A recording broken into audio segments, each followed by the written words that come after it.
उद्धव ठाकरे के घर मातोश्री के सामने हनुमान चालीसा पढ़ने की जिद करने वाली निर्दलीय सांसद नवनीत राणा के घर जल्द ही बीएमसी का बुलडोजर चल सकता है। बीएमसी के मुताबिक मुंबई स्थित अपने फ्लैट में राणा दंपत्ति ने अवैध निर्माण कर रखे हैं।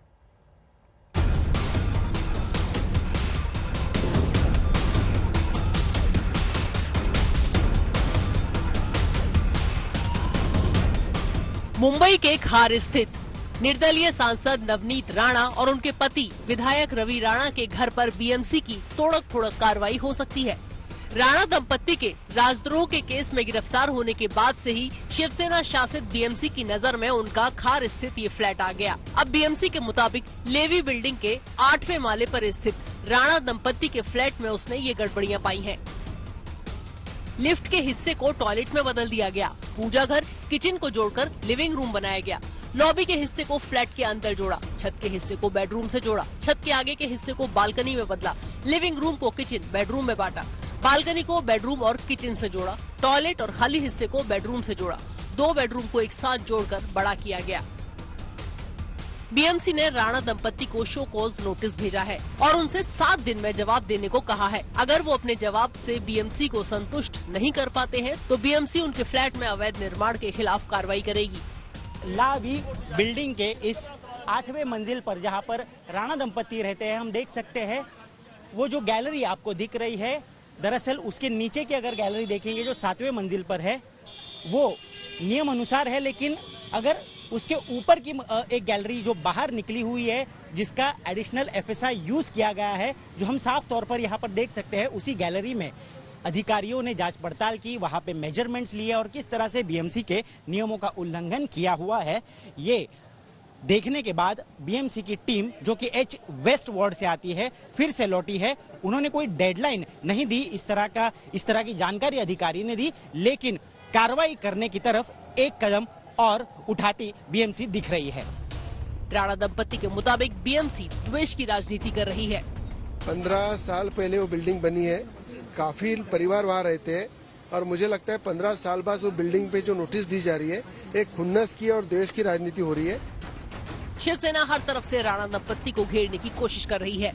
आज शिवसेना के नेताओं ने बांद्रा पुलिस स्टेशन जाकर ये जांच करने की मांग की कि लीलावती अस्पताल में एमआरआई के दौरान नवनीत राणा की वीडियोग्राफी करने की इजाजत कैसे दी गई। शिवसेना का आरोप है कि लीलावती अस्पताल ने नियमों को तोड़ा है। इससे पहले शिवसेना कार्यकर्ताओं ने लीलावती जाकर वहां के प्रबंधन से भी इस बारे में सवाल किए थे। ऐसा है कि लीलावती रुग्णालय में उस दिन जो एमआरआई करते हुए या करने के पहले, करने के बाद, करते हुए जो फोटोज वीडियोज रिलीज हुए वो हाईली ऑब्जेक्शनेबल है।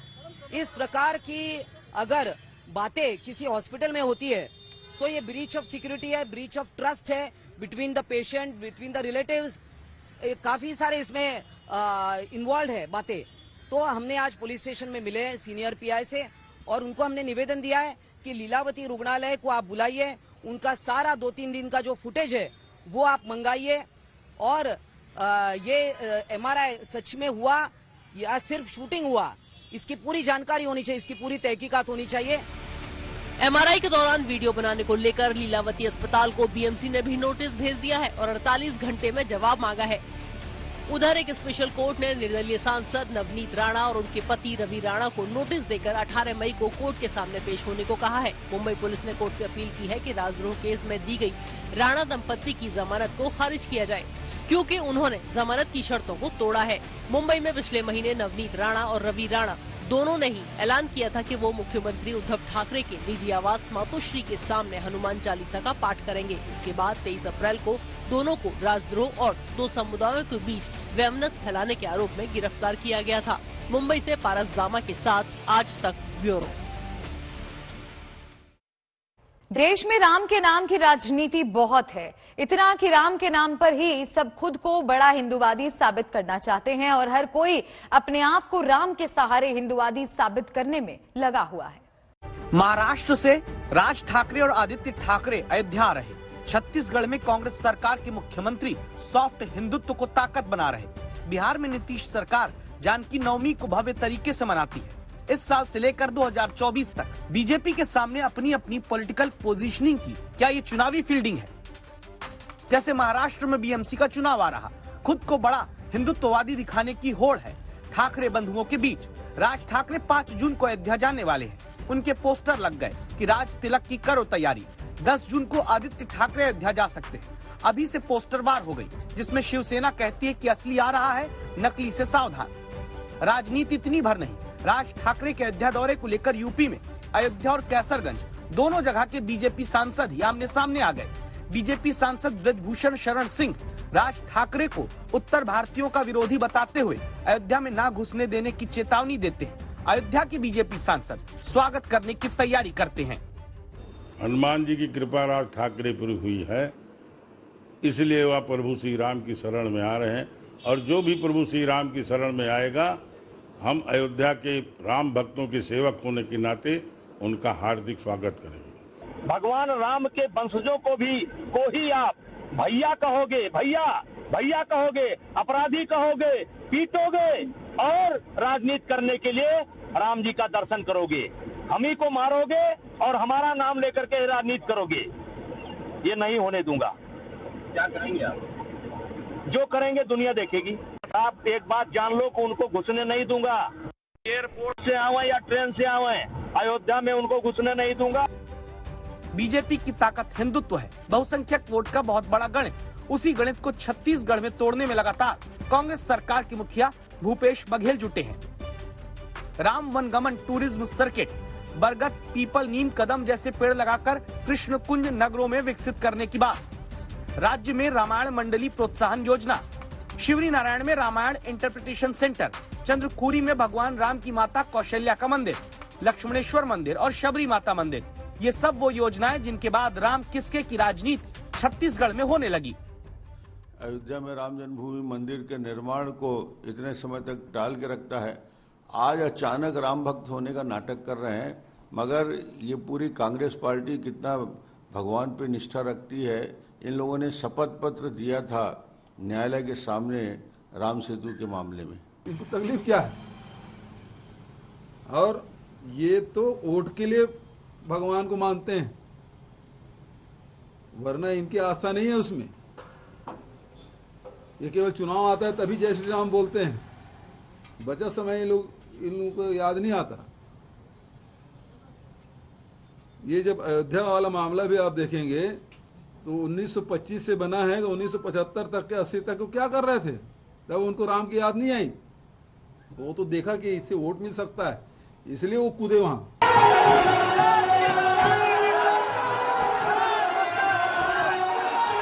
राम को राजनीति के लिए इतना सहायक राजनेताओं ने बना लिया कि जानकी नवमी की शुभकामनाएं भी बिहार के नेताओं की पोस्ट तक सीमित रही।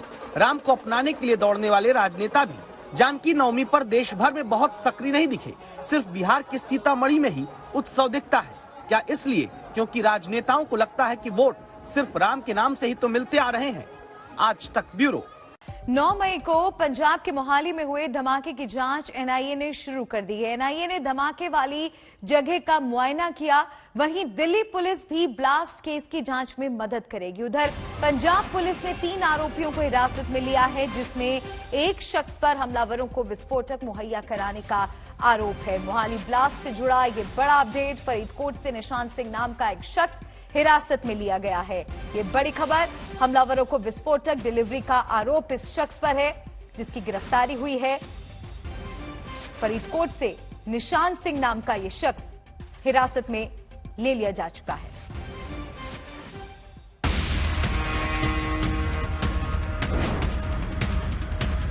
मोहाली में इंटेलिजेंस ऑफिस में हुए धमाके के मामले में पुलिस जल्द ही बड़ा खुलासा कर सकती है। पंजाब पुलिस ने फरीदकोट के रहने वाले निशान सिंह नाम के शख्स को हिरासत में लिया है। आरोप के मुताबिक इस शख्स ने हमलावरों को धमाके का सामान मुहैया कराया था।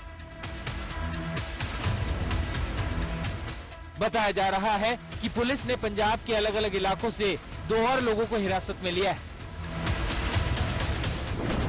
वहीं मोहाली ब्लास्ट केस की जांच दिल्ली पुलिस भी करेगी।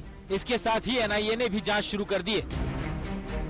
शक जताया जा रहा है कि आरपीजी यानी रॉकेट प्रोपेल्ड ग्रेनेड से धमाके को अंजाम दिया गया था।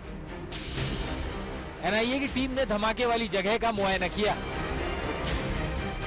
यहाँ पर एनआईए और सेना के जो है अधिकारी यहाँ पर आए हुए हैं, साथ में पंजाब पुलिस के तमाम आला अधिकारी हैं और ठीक उस जगह का मुआयना किया जा रहा है जहाँ पर ये धमाका हुआ था। और ठीक जैसे कि पंजाब के डीजीपी ने बताया था, टीएनटी एक्सप्लोसिव इसमें इस्तेमाल हुआ है। लेकिन सवाल ये है कि जिस जगह पर ये धमाका हुआ है उसके ठीक सामने खाली पार्किंग है, तो ऐसे में सवाल ये खड़ा होता है कि आखिर ये धमाका इस आरपीजी जिसे कहा जा रहा है इसको लॉन्च करने के लिए किस जगह का इस्तेमाल किया गया, क्योंकि ठीक सामने अगर मैं कैमरे से आपको दिखाऊं तो आप देख सकते हैं कि ये जो जगह है जहां पर ये धमाका हुआ था उस सारी जगह का मुआयना एनआईए की टीम और सब तमाम अधिकारी यहाँ पर आए हुए हैं और पूरे मामले की जांच की जा रही है। फिलहाल जिस जगह से इसको लॉन्च किया होगा वहां की यहाँ पर तफ्तीश की जा रही है। आप देख सकते हैं तस्वीरें यहाँ के मौके से। तो कुल मिलाकर इस पूरे मामले की तफ्तीश अब जो है जोर शोर से शुरू कर दी गई है। कई सारी एजेंसियां इसमें शामिल हैं और सबसे पहला सवाल यही था कि ये जो मैं बिल्डिंग दिखा रहा हूं आपको, ठीक वहां पर ये धमाका किया गया था और उस जगह का इस्तेमाल कहां से किया गया है, ये सबसे बड़ा सवाल है। उधर धमाके के तार सीमा पार पाकिस्तान से भी जुड़े होने की आशंका जताई जा रही है। इसके साथ ही खालिस्तानी आका पर भी साजिश रचने का शक जताया जा रहा है।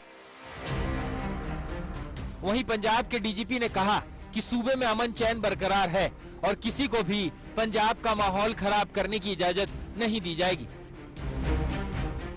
पीछे करनाल में बस्ताड़ा पे जो आतंकवादी पकड़े गए थे और उनसे जो रिकवरी हुई है और कल की जो घटना है, तो इन सब को देखकर हमने अपनी जो है ये कार्य योजना बनाई है और हम पहले भी सभी डिस्ट्रिक्ट एसपीज हैं, रेंज के आईजीज, एडीजीज हैं, कमिश्नर्स हैं, उनको भी हमने सतर्क किया है कि इस पे पूरे तौर पे मुस्तैदी रखें और इस चुनौती का भली प्रकार से सामना करें। पूरे मामले पर भी सियासत जारी है। एसजीपीसी के सदस्य किरणजोत कौर ने कहा कि मोहाली इंटेलिजेंस दफ्तर में ब्लास्ट से पुलिस और सरकार की नाकामी सामने आई। पंजाब पुलिस वास्ते बहुत ही शर्मनाक है कि उन्हां दे अपने इंटेलिजेंस ऑफिस दे ऊपर वार हो जाए, अटैक हो जाए और उन्हां नूं इस दी खबर ही नहीं सी। मैं समझदी हाँ कि सरकार नूं पुलिस महकमे नूं ज्यादा सतर्क करन दी जरूरत है, इन्हां नूं प्रोफेशनल होने दी जरूरत है और जो होया ओदी जड़ तक पहुंचन। बहरहाल भले ही किरकिरी से बचने के लिए पुलिस ने धमाके के तुरंत बाद इसे आतंकी घटना मानने से इनकार कर दिया था, लेकिन जांच अभी जारी है और जिस तरह सीमा पार से साजिश की बू आ रही है उससे किसी भी संभावना से इनकार नहीं किया जा सकता है। मोहाली से ललित शर्मा और सत्येंद्र चौहान के साथ आज तक ब्यूरो। और भीलवाड़ा हिंसा से जुड़ी एक बड़ी खबर मिल रही है। आपको बड़ी खबर बता दें, किस तरह से आपको याद होगा भीलवाड़ा में तनाव बढ़ गया था और अब इस पूरे मामले में तेजी से जांच आगे बढ़ रही है, कार्रवाई बढ़ रही है और कुछ गिरफ्तारियां भी इस मामले में हुई हैं। उसी से जुड़ा ये बड़ा अपडेट। भीलवाड़ा हिंसा में 3 आरोपियों को पुलिस ने पकड़ा है, ये बड़ी जानकारी मिल रही है। पकड़े गए 3 आरोपियों में 2 नाबालिग बताए जा रहे हैं। भीलवाड़ा में इंटरनेट सेवा भी एहतियातन बंद की गई है। हिंसा के खिलाफ हिंदू संगठनों ने भी आज बंद बुलाया है। तो ये अपडेट आपको दे रहे हैं भीलवाड़ा हिंसा से जुड़ा हुआ। वीएचपी बजरंग दल का आज भीलवाड़ा में बंद का ऐलान है।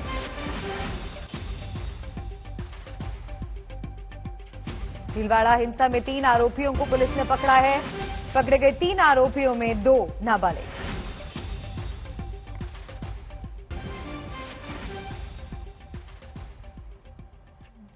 बढ़ते आगे, अगली खबर का रुख करेंगे। काशी विश्वनाथ मंदिर और ज्ञानवापी मस्जिद विवाद में आज स्थानीय अदालत सर्वे की नई तारीख का ऐलान कर सकती है।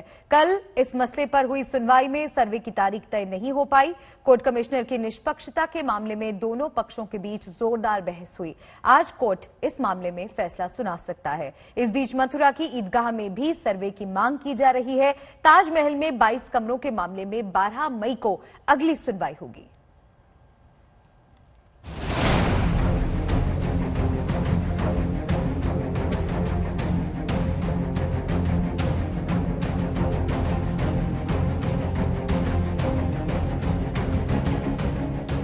काशी में ज्ञानव्यापी पर गदर तो हो ही रहा था, मथुरा और आगरा में हलचल तेज हो गई। आज वाराणसी में श्रृंगार गौरी केस में सिविल जज की अदालत में सुनवाई हुई। कोर्ट कमिश्नर की निष्पक्षता मामले पर दोनों पक्षों के बीच जोरदार बहस हुई।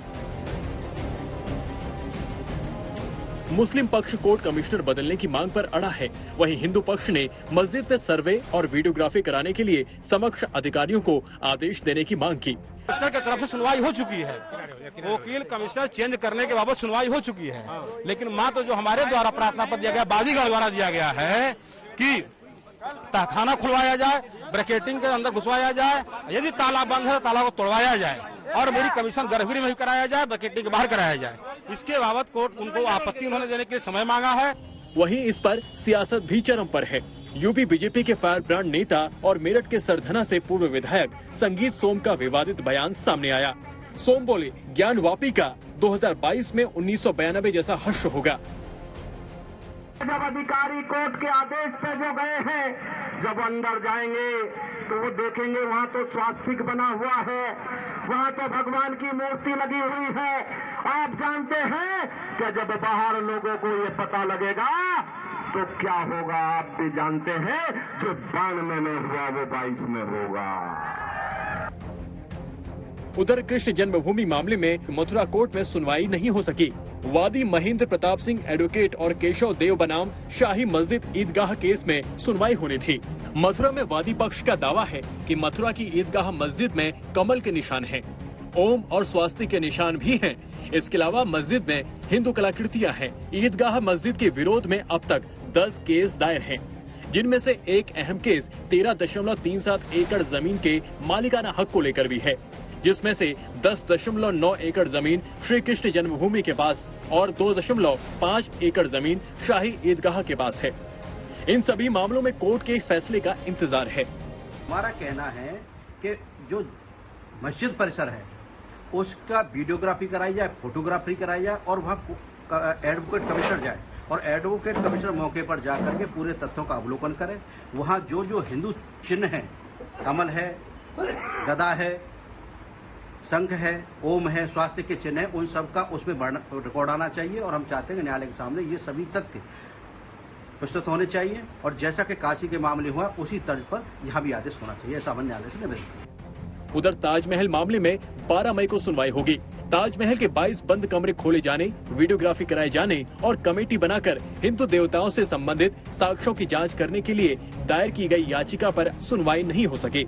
इलाहाबाद हाईकोर्ट की लखनऊ बेंच में दायर याचिका में कहा गया है कि ताजमहल के 22 कमरों में तेजो महालय के पुख्ता सबूत हैं। याचिका के मुताबिक वो सबूत हिंदू देवताओं की मूर्ति के रूप में है। फिलहाल उन 22 कमरों में किसी को जाने की इजाजत नहीं। याचिकाकर्ता का कहना है कि उन सभी 22 कमरों को खोला जाए ताकि मंदिर या ईदगाह वाले विवाद का अंत हो। मुझे नहीं समझ में आता विरोध करने वाले क्यों विरोध कर रहे हैं। मैं सीधी सी बात एएसआई परीक्षण की बात कर रहा हूँ। एएसआई परीक्षण से आपत्ति किसको होनी चाहिए?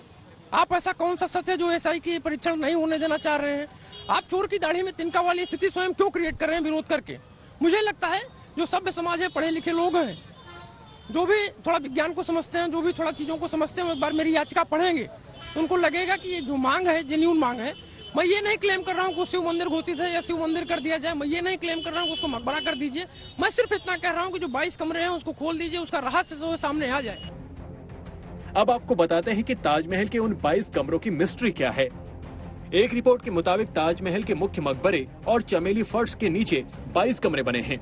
ये वही 22 कमरे हैं जो आखिरी बार 1934 में खोले गए थे, यानी आजादी के पहले कमरों को खोला गया था और आजादी के बाद से लेकर अब तक 22 कमरों को खोला नहीं गया। एक दावे के मुताबिक सभी 22 कमरे मुगल काल से बंद हैं। साल 1934 में भी इसको सिर्फ निरीक्षण के लिए खोला गया था, लेकिन रिकॉर्ड में इसका जिक्र नहीं है। तो सबसे पहली मांग हमारी है कि वो जो 20 से ज्यादा कमरे हैं उन कमरों को खोला जाए। दूसरा, एक फैक्ट फाइंडिंग कमेटी बने जो कि ये निर्धारित करे, जो तय करे, जो ये फाइंड आउट करे कि आखिर ये जो 22 कमरों का रहस्य क्या है और इस पूरे ताजमहल का रहस्य क्या है। आखिर ये वाकई में क्या राजा मानसिंह का पैलेस था, तेजो महालय था, वहाँ पे भगवान शिव की मूर्ति थी, उसको जो है शाहजहां ने टेक ओवर किया और वहाँ पे जो उनकी बेगम थी मुमताज 600 किलोमीटर दूर जहाँ उनकी मृत्यु हुई थी वहाँ से ले आके उन्होंने वहाँ पे उनको दफनाया, या फिर ये वाकई में ताजमहल है। बहरहाल जिस तरह ऐतिहासिक धरोहरों और मंदिर मस्जिदों पर सियासी हलचल हो रही है, वो फिलहाल थमती नजर नहीं आ रही। वाराणसी से रोशन जायसवाल, आगरा से अरविंद शर्मा, मथुरा से मदन गोपाल शर्मा के साथ आज तक ब्यूरो।